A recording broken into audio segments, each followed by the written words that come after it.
Bano be bamu ku baddereeva ba takisi ettololo abaddukidde wa RDC okwekubira enduulu ku bagoba b'ebidduka ebirala abeekiise mulimu gwabwe. Balumiriza abavuga emmotoka empya okuziggya mu ggwanga lya Kenya okutandika okusaabaza abantu.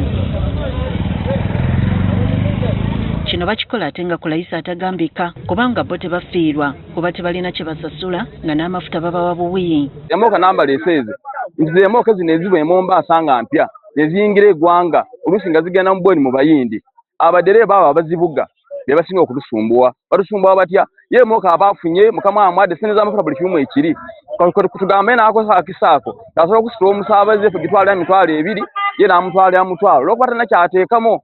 Kati sawa zino n'abagagga bagala tugoba kubanga ssente za ripooti etulemye. Sylvester Kanyole ssentebe w'abaddereeva bano bwe babadde beekubira enduulu wa RDC Sadiiki Bategana ategeezezza ng'abantu bano bwe babalensezza omulimu gwabwe. So if our work comes to a standstill, all these people will be displaced. And if they are displaced, it may cause insecurity, safety, which is not good. Bagamba we basaba emitwalo 2 bano basabawo omutwalo gumu ekiddusa abasaabaze. Kati ffe tuba tetumusobola kukopitinga naye oyo abeera talina kyafiirwa naye ffe tuteekamu amafuta tusasula emisolo tusasula stages welfare yaffe kati ogenda okulaba nga dereeva oviiriddemu awo bwereere. These units are carrying people cheaply at less than 15,000, yet fuel is high. So we are losing work.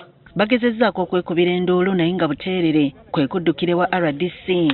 Tumwegayirire akozese obuyinza bwe obwa pulezidenti bwe yamuwa mu disitulikiti alagire traffic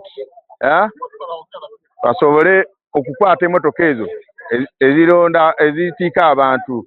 Kyokka bagamba kino kitadde ebyokwerinda by'eggwanga mu matigga olw'abantu abayingira eggwanga nga batambuzibwa mmotoka zino.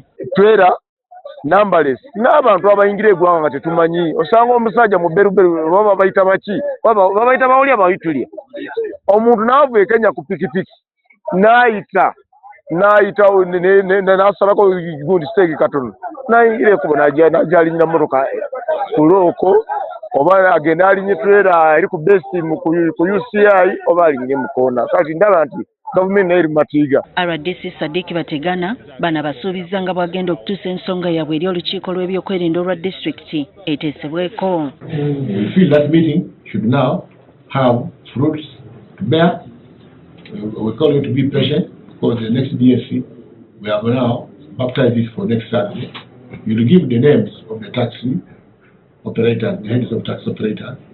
We have our guisos on the ground. We shall co-opt those members, and then we shall have a long-lasting solution to that problem.